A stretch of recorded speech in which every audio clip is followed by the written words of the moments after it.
I shook hands with my good friend, John Willis, who's one of our trustees this morning. He said, Mick, I'm looking forward to your talk, the brevity of it. So I'm not going to have any Scandinavian ethnic jokes. I'm not going to have any endangered species jokes. But I do have a story to tell you.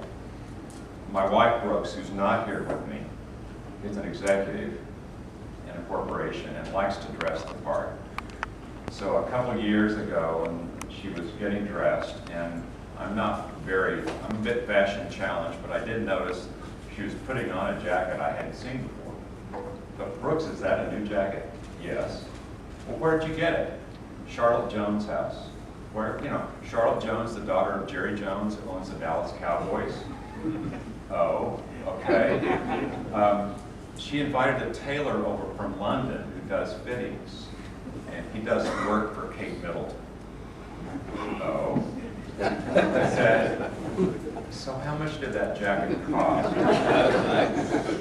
She looked me right in the eye and she said, in dollars or fly rods.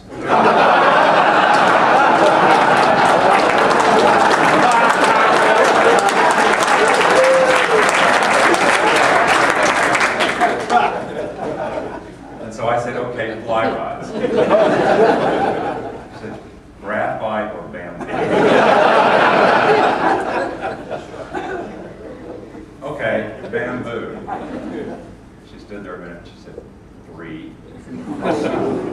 I just stood there and she looked at me and she said, okay, get yourself another rod. So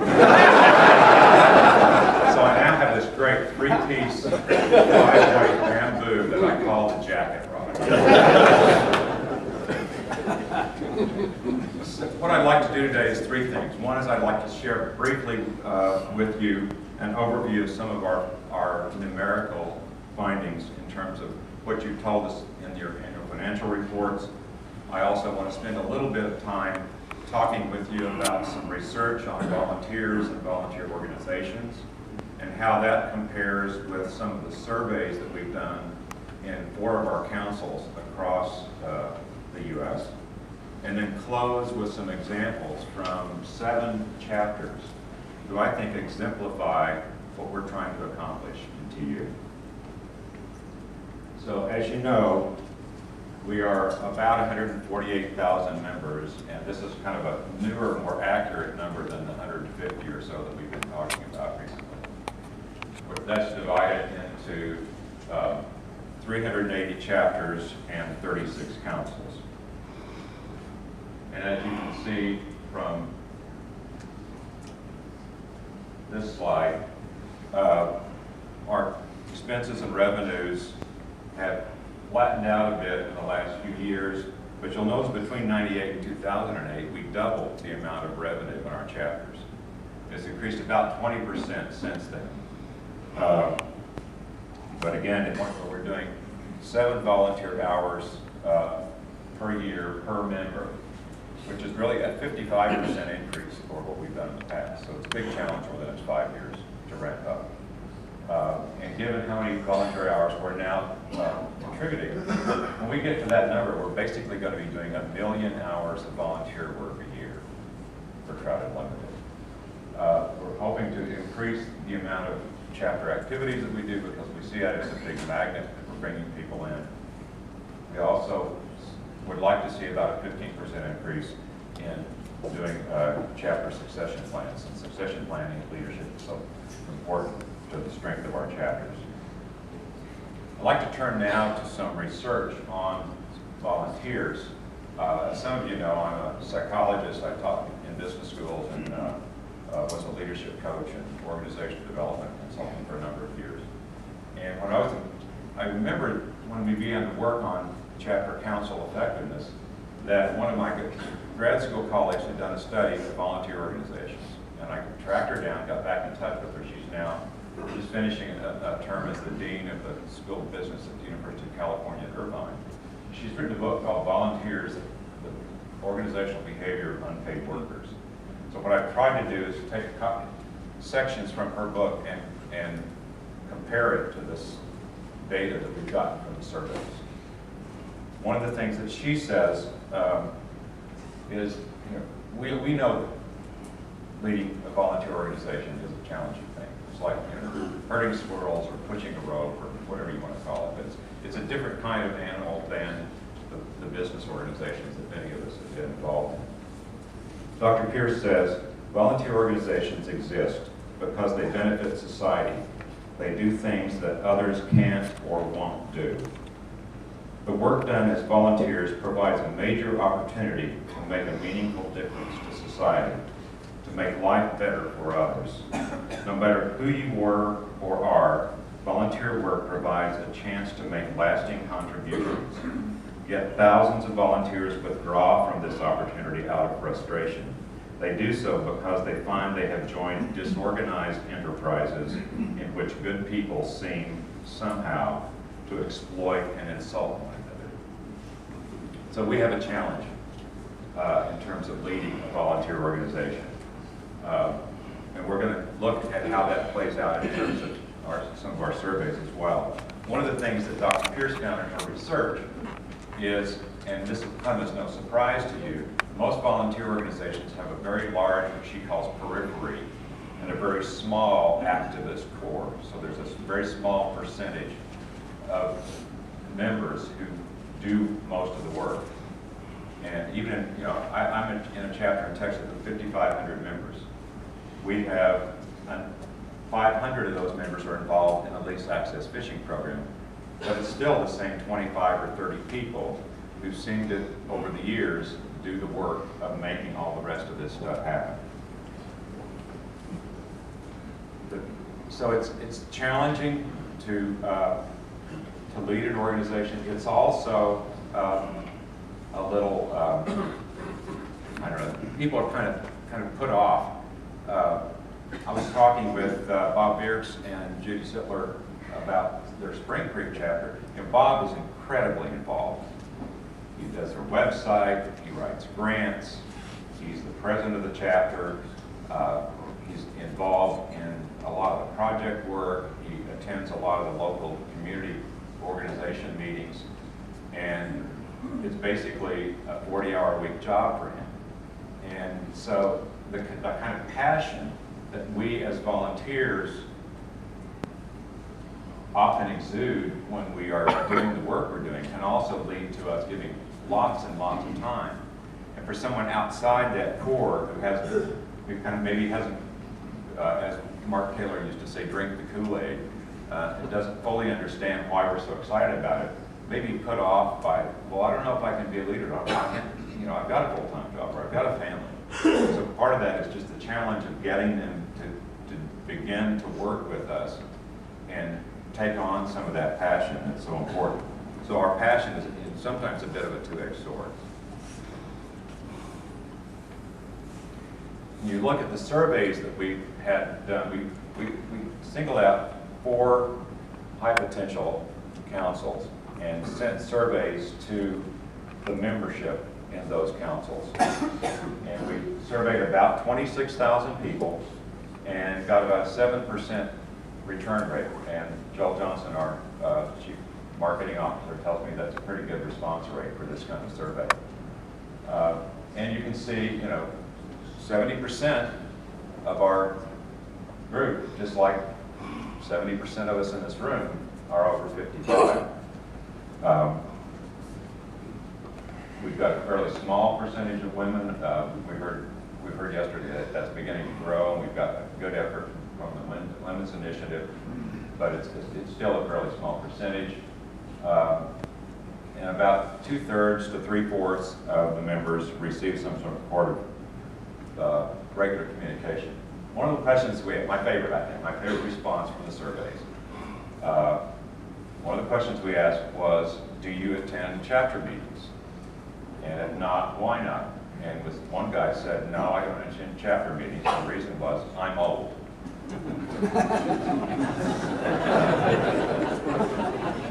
Yet last night we heard from Howard Johnson in Michigan that Art Newman, who's now 99 years old, is still thinking about you and wanting to be greeted, wanting to send his greetings to us. So on the one hand,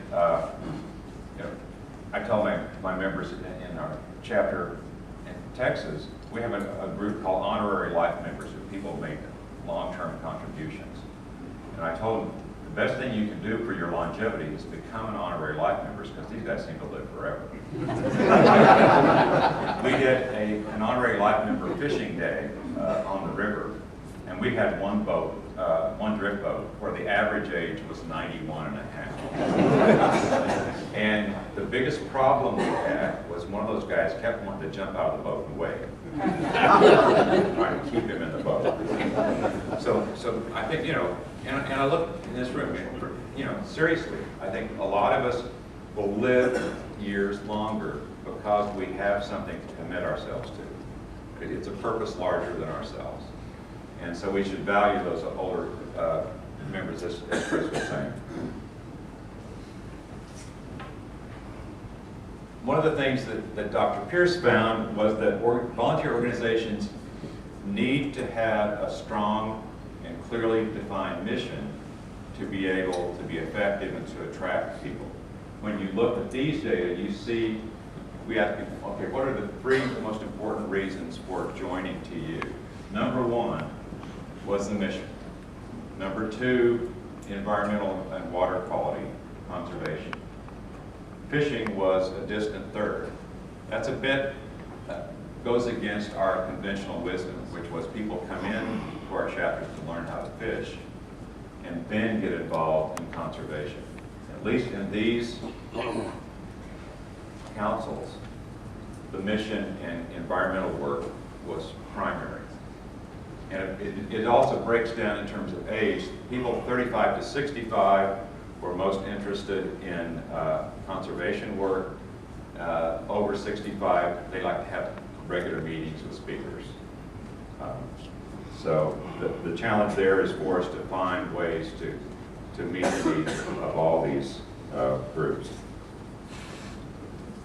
And it's really clear that being a leader in an organization like TU is a challenge. From our surveys, we found that it was tough to avoid burnout and find support. It's hard to get volunteers to do things at times.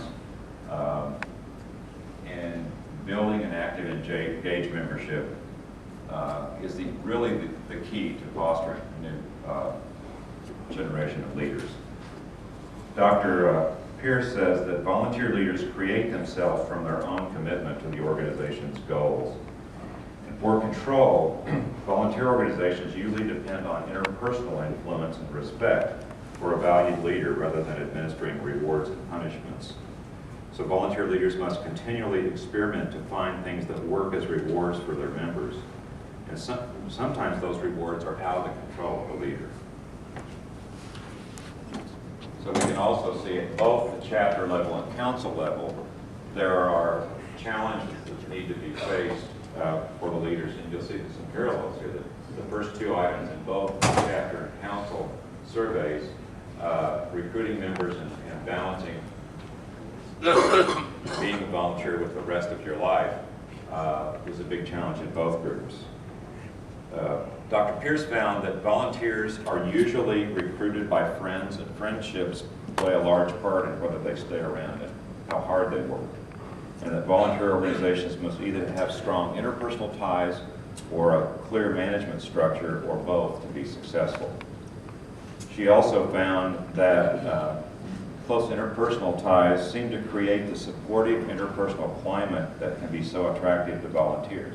Yet, it may also force the organization to retain only a homogeneous workforce. One of the things I had a chance to do last night was sit down with Tony Hill, who's the president of the Miamis chapter in Connecticut. And Tony just kind of exudes goodwill. And what Tony told me about what made them successful was that they really worked to build a community.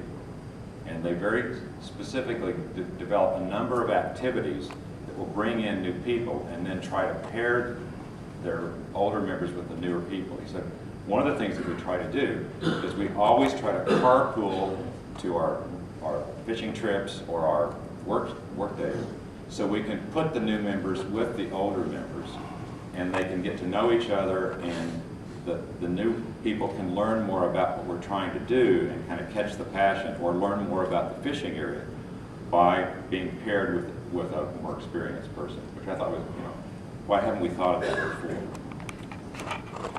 It's also clear that training and orientation are important to new members to help them get up to speed on things, because volunteer organizations can be really hard to understand unless you do some training.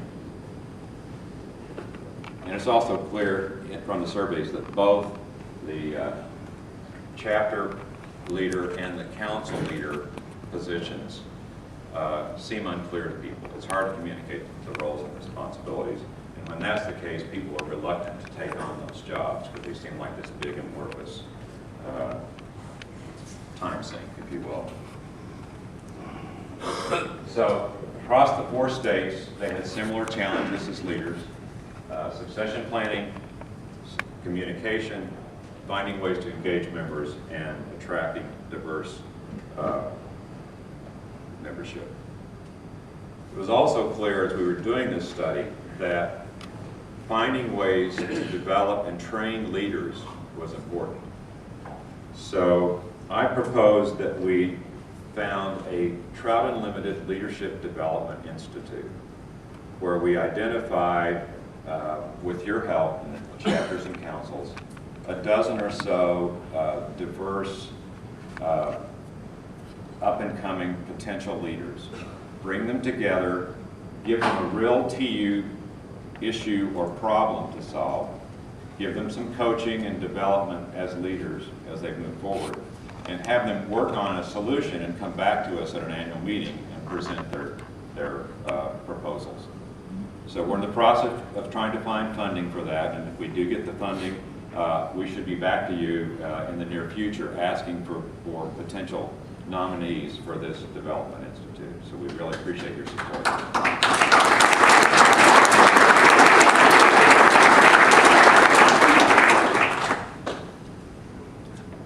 It was also clear to me, I guess the biggest surprise to me from doing these surveys was how hard it is to reach out and actually communicate with our members. There are some that we tried to use email for some of these surveys. In some cases, at least in one council, we had less than 50% email addresses for the members in that council. I think overall it ranges for all over the lot, but even in an organization like our chapter where there was a reason for people to be in touch by email because we would send out notices of when we were stocking fish, we still only had about 80% of the emails for our chapter. So in a chapter our size, that meant over 1,000 people that would not get a communication if we sent it out just by email. So you've got to find a variety of ways of getting in touch with people. We also realized that we've got to be a lot more creative and effective as a national organization in obtaining those emails from the members in order to be able to communicate with them effectively. Because a lot of these other things like newsletters are costly. And I know some chapters have stopped doing printed newsletters and have gone just to emails because of the expense. My personal feeling as a former newsletter editor is that it's an important cost of doing business, and you should keep those printed newsletters to the extent that you can, but you've got to use a lot of other things, websites, posters, Facebook, a variety of ways of communicating. As I mentioned, my wife is a corporate executive. She also does a lot of volunteer work. And her feeling is sometimes when you ask volunteers for work, you get what you pay for. It's a challenge. Volunteers react negatively to to being told what to do. When I talked to Judy Sittler, one of the things that she said was that it was important to encourage the leaders in her chapter to remember that they're dealing with volunteers and that you get more with honey than with vinegar. And you treat your volunteers with respect, and you recognize that they're all there doing what they're doing because they enjoy doing it. They're not there because they have to. And when they stop enjoying it, they can leave. So if you want to retain the members, you need to treat them with the kind of respect that you'd want to be treated with if you were a new volunteer. we're going to talk now briefly about some chapters. So I'm an organizational guy. I taught about organizations. I did a lot of organizational change work. So I looked at things from the organizational perspective. And it seems to me that chapters are a key building block for Trout Unlimited. That it's a way for us to bring in members. It's the instrument by which we can take action at our local levels. My sense is that our chapters are a lot more active and involved than in other conservation organizations. We don't just send money to national. We do a lot of things on the ground in our communities to make things happen. And that's a real strength of Trout Unlimited. We need to be able to recognize that and to market it. So I asked Beverly to help me find some sample chapters who kind of do things that are interesting or effective. And we're just going through in order of their chapter numbers, so there's no order implied. The Land to Sky chapter is out in far west North Carolina. They cover a fairly large geographic footprint, and it's a challenge to bring them all together. And what they found as a very effective tool for the work that they do is their strategic plan. Now, strategic plans are usually right up there with bylaws at the top of our list of things that put you to sleep. But they've really energized their chapter through the use of this strategic plan. They've got a 2 or 3 page strategic plan that's on their website. You go to landtosky.org and you go to the library and pop it down, and you can see their latest strategic plan, which is 2.5 pages long. And you can also see their budget and how it's tied to each aspect of their strategic plan. And I was talking to John Micah, who's the president, and he said it was amazing how much better they were able to focus. And admittedly, there's some of these guys, well, wait a minute, we're not doing the such and such activity. Well, you always did that in the past. Why don't we do it again this year? He said, where is it in the plan? Well, it's not there. Well, if you want it in the plan, then we'll talk about it next year. But this year, this is what the plan is. This is what the budget is. So this is what we're going to do. One of the things that I found really interesting, and here in Texas, we cover the whole state. We've got 5,500 members spread all over an area about half the size of Alaska. There's a guy in Alaska who sells T-shirts that says, Alaska, pissing off Texans since 1959. And he says his biggest customers are Texans. And he even has this one T-shirt that has 2 pictures of Texas inside Alaska. But when you've got a big geographic area to cover, you've got to be creative in terms of how you communicate with your members. One of the things John says they do is they have virtual contests. They have, they use their website. They try to do blogs on the website almost daily. They'll do things like photo contests where people can send in their entries to the website, or let's see who catches the first fish of the year. Things like that involve the whole community, even if they might be several hundred miles away. But they are a virtual community through their website, and they keep people involved. He also was mentioning that it's really a challenge to try to continue to motivate an increasingly diverse membership. He says one thing to bring in people from a lot of different age groups or ethnic groups. It's quite another to have the kind of activities and programming that appeal to all of them. So if you're going to bring in a diverse set of members, you need to be prepared with a diverse set of activities to keep them involved. Southwestern Vermont chapter, we heard very briefly about that last night from Dave Perkins. Manchester, Vermont, it's an interesting area. It's got a lot of history in terms of fly fishing and trout and cold water. And it's really been revitalized lately by a group of mostly young members, some of them Orvis employees. I got a chance to talk to Jackie Jordan, who's a friend of mine, just the other day, and she was talking about how she's decided to use the new employees list of Orbis as a way to recruit people into the chapter, which I thought was a smart thing to do. And they also recognized that what would attract this group of people is activities. So they've got swap meets, they've got Hawaiian pie nights, they have various kinds of fundraising activities. They show a lot of films, they get out and do things like identifying barriers to aquatic organisms in streams. So a variety of activities to get people involved, and it seems to be working for them. Southeastern Wisconsin is also a chapter. I think it won a Gold Trout Award a few years ago. It spawned General Counsel John Christensen, Henry Colts, and others that are here in this room. The difference between the Southwest Vermont chapter and the Southeast Wisconsin chapter, as far as I can tell, is brats. If you go to an activity with these guys, they'll serve you brats. And they've kind of perfected how you do a work project. They have just the right mix of work and food and fun and fishing that seems to attract people. I talked to Boyd Ressler, who was their president. He's only been president since April, and has really, as he said, you know, as Chris was talking about us standing on the shoulders of giants, Boyd has the great privilege of having had 3 or 4 really solid presidents in the chapter that come before him and have built programs up.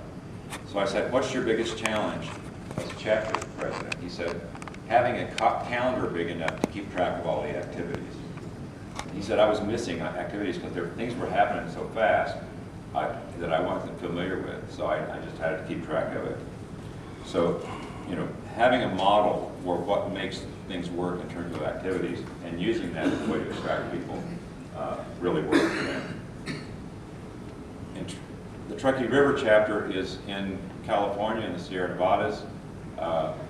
David Lass opened a field office for TU in Truckee about 2007. And they got involved in doing a very big woody debris project on the Little Truckee River. And they realized that, yeah, they could do the big construction kind of work, but to really make this project effective, they needed to involve the local community. So he worked with some of the local guides and outfitters, people who wanted to give something back to the river, and they formed a new TU chapter in 2009. You know, it's a great environment. There's a lot of fly fishing there. There's a lot of outdoor activity. People have a big conservation ethic, and so very quickly they had 1,000 likes on their Facebook page, and they were attracting, as you can see here, sometimes 100 people to do on-stream activities. He said, interestingly, you know, our early group that was the formation of the chapter are all young. They're all 20s and 30s. And what we realized is to really do stuff that has lasting value, we also need to bring in some of the older people in the community who have the networks, who have the business connections, who know the established families in the area, and can help us tap into some of those resources to really make things work. They call themselves the Lake Tahoe Trout Buddies. Local Spring Creek chapter here in Pennsylvania. If I told you all the stuff they did, we'd be late for lunch, so I won't do that. They do innovative things like they've done a variation of Trout in the Classroom called Y Trout, where they have a Trout in the Classroom type activity in the local Y. And they attract not only school age, but a variety of people. They get involved in the community. They're part of the Chesapeake Bay Watershed Association, and they get involved in the kind of headwaters of the Chesapeake activities. They've got a very wide presence in Spring Creek. Bob Bierks was telling me we have 450 members, but we have 600 people on our mailing list. So they really try to keep the rest of the community abreast of the kinds of things they're doing there. And one of the things I thought was really neat about what they do, Bob was saying, we want our members to be proud of our chapter because with pride comes volunteerism. I thought that was a great point. Also mentioned this, if I turn it back on. I also mentioned Tony Hill a few minutes ago, the Mianus chapter. These pictures here are a Special Olympics fishing derby that they do every year. They attract up to, 100 volunteers. They bring in 75 athletes from Special Olympics. They give these kids fishing outfits. They fish for bass and bluegill in a pond. They're offered prizes, including cash prizes that go into their chapter's funds to pay for their trips to the Special Olympics. And as often happens in programs like this and in Casting for Recovery, doing it makes you feel better for just having taken part. And they say if we can get people involved in this project, we can get them to do the other kinds of harder volunteer work in our organization because it really brings them in. And again, as I mentioned, Tony was telling me that what they do is all about building a community, building camaraderie, giving people positive feelings for being a part of the chapter and what it's doing. Nebraska TU has a very different challenge. They are the only chapter in their state, and it's a fairly small chapter. So they're trying to do work. In fact, what they did to found their chapter was to do some work on Verdigris Creek, which is about 3.5 hours northeast of Omaha, where most of them live. So even getting to that first project was a challenge. And they've got another project that they're hoping to develop that's in west of Scottsbluff, which is 400 miles away. The advantage they have in Nebraska, though, is that they have a state lottery, deeds half of its proceeds, profits, into an environmental trust. So there's $19 million a year to do environmental work in the state. And their chapter over the last few years has developed skill at grant writing and have begun to do larger scale projects. They started with Trout in the classroom. They had 6 classes in the Omaha and Lincoln area. Nebraska Game and Parks got involved. They took it over. They did grants to the trust. There's now over 100 Trout in the classroom classes in Nebraska, and Game and Parks is funding it. They've got a 3-year commitment for over 100 classrooms through this environmental trust. My favorite story, though, about Nebraska is there's a guy named Bob Johnston. And Bob is in his late 70s. He's a traveling salesman, and he's also their conservation chair. And he's decided he's the Trout Unlimited ambassador in Nebraska. So he'll go out and make a call to sell industrial equipment. And then he'll find a local fisheries biologist or the local fly shop, and he'll talk up to you, and he'll ask them if they have any cold water projects around. And if so, he'll work on finding ways to hook them up. And in fact, they're working right now. I was talking to Scott Hood, who's one of our trustees who's from Scottsbluff, about a project west of Scottsbluff that has a great possibility of not only restoring some stream, but helping us start a new chapter out in western Nebraska. So we need more Bob Johnsons. So this is me with 5 of my high school classmates. They inducted me into what they call the Old Fart Shore Lunch Club. This is us on a lake in Canada.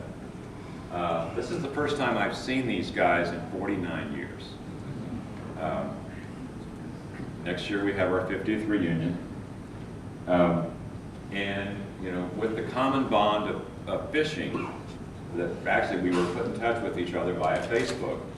we're back in touch and able to spend, in this case, a wonderful week in the Canadian woods, catching and eating lots of walleye and bass and pike.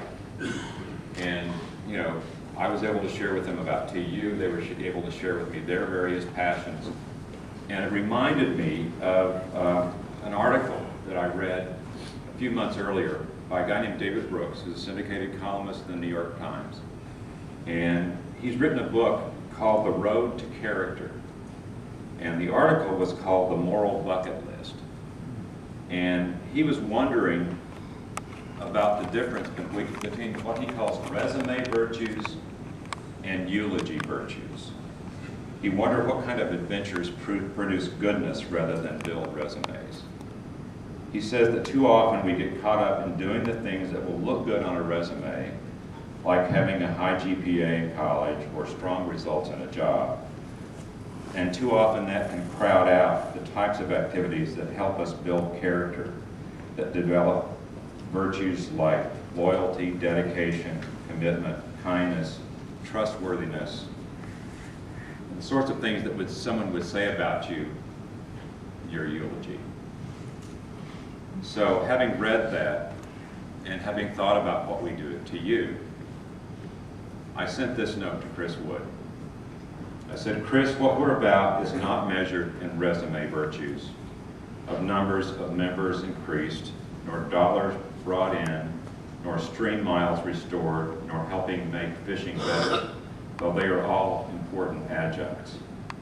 What we're about is a good thing, a eulogy virtue, a lasting contribution to making this a better world, a world in which the healing and nurturing value of nature, of cold, clean, life-giving water becomes more likely through our toil and sweat and advocacy and battles against the forces that would waste, pollute, or besmirch this very essence of life.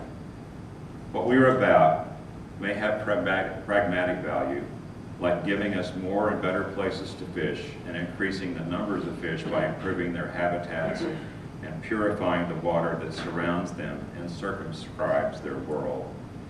But what compels and animates our efforts is the knowledge, the feeling deep in our very souls that we are doing